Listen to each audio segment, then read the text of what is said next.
Le livre d'Ézéchiel, chapitre 11. L'Esprit m'a enlevé et m'a transporté à la porte de la maison de l'Éternel, qui est à l'est, celle qui est orientée vers l'est. À l'entrée, il y avait 25 hommes. Au milieu d'eux, j'ai remarqué Jaazania, le fils d'Azur, et Pelatia, le fils de Benaja. C'étaient des chefs du peuple.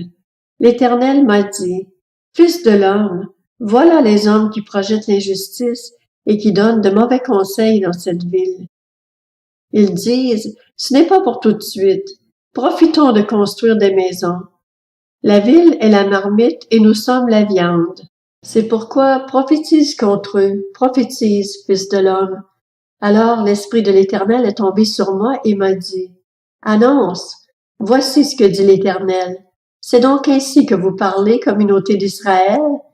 Je sais ce qui vous vient à l'esprit.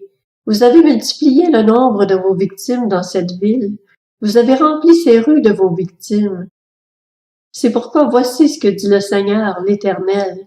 Les victimes que vous avez exposées au milieu d'elles, c'est elles qui sont la viande, et la marmite, c'est la ville. Quant à vous, on vous en fera sortir. Vous avez peur de l'épée? Je ferai venir l'épée contre vous, déclare le Seigneur, l'Éternel.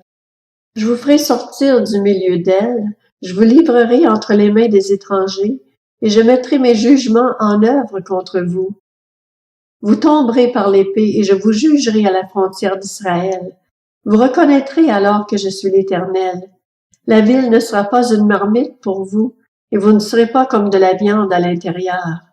C'est à la frontière d'Israël que je vous jugerai. Vous reconnaîtrez alors que je suis l'Éternel, celui dont vous n'avez pas suivi les prescriptions, ni respecté les règles, tout en vous conformant aux règles en vigueur chez les nations qui vous entourent. Pendant que je prophétisais, Pelatia, fils de Benaja, est mort. Je suis alors tombé le visage contre terre, et me suis écrié à pleine voix, « Ah, Seigneur éternel, vas-tu exterminer ce qui reste d'Israël? » La parole de l'Éternel m'a été adressée. « Fils de l'homme, c'est à tes frères, aux membres de ta parenté ainsi qu'à la communauté d'Israël tout entière, que les habitants de Jérusalem disent, restez loin de l'Éternel.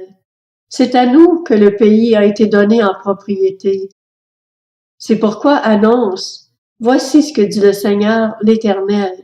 Même si je les tiens éloignés parmi les nations, même si je les ai éparpillés dans divers pays, je serai pour eux un sanctuaire durant quelque temps dans les pays où ils sont allés. C'est pourquoi annonce, voici ce que dit le Seigneur, l'Éternel. Je vous rassemblerai du milieu des peuples, je vous réunirai des pays où vous êtes éparpillés, et je vous donnerai le territoire d'Israël. C'est là qu'ils iront, et ils en retireront toutes les monstruosités et toutes les pratiques abominables. Je leur donnerai un seul cœur, et je mettrai en eux un esprit nouveau.